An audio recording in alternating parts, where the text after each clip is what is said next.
Bagaimana keluarnya sebuah hukum kalau orang yang dipegang oleh Imam Ahmad rahimahullah dalam madhab beliau tentang laki-laki wajib sholat di masjid kalau tidak punya udzur. Kalau tidak punya udzur, jadi bukan sakit, bukan karena terjadi apa gempa, banjir, nggak ada udzur, maka dia tidak boleh sholat di rumahnya. Imam Ahmad beristidlal dengan sikap dan teguran Nabi kepada Abdullah ibn Maktum ini. Jadi dia pernah datang kepada Nabi SAW, dia mengatakan, ya Rasulullah, dalam hadis Bukhari Muslim, ya Rasulullah, saya orang yang buta, rumah saya jauh dari masjid, tidak ada yang memandu saya ke masjid, dan banyak binatang buas. Setiap saat saya bisa diterkam oleh binatang buas. Tentu kalau zaman sekarang karena ada mobil, ada motor, ada suara-suara bising, binatang kebanyakan lari. Zaman dulu sunyi, senyap, maka banyak binatang-binatang buas dekat rumah orang.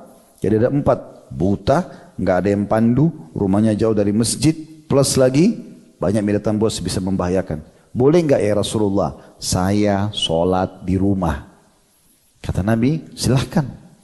Udurnya 4. Matanya buta, ya, tidak ada yang pandu, rumahnya jauh, banyak binatang buas. Gitu ya.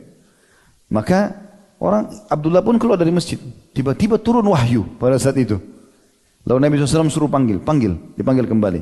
Kata Nabi kalimat yang mulia, atasma'un nida, apa kau dengar dengan kupingmu azan?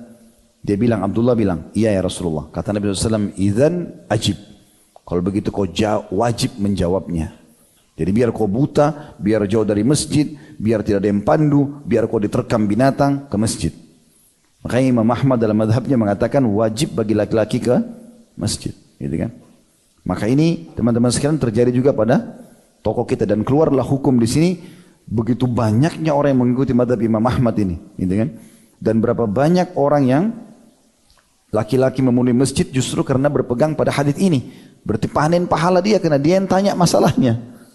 Kan gitu. Sekarang di majelis begini, ada orang yang belum paham hukum, asal memang dia ikhlas karena Allah ingin bertanya karena belum paham hukum, lalu ditanya. Misalnya yang hadir 10 ribu, 20 ribu orang misalnya, lalu kemudian kita jelaskan, fahamlah hukum, semua orang terapkan, panen pahala gak dia? Panen pahala.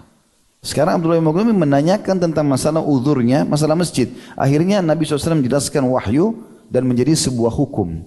Maka semua laki-laki yang pergi ke masjid dipanen pahalanya oleh Abdullah.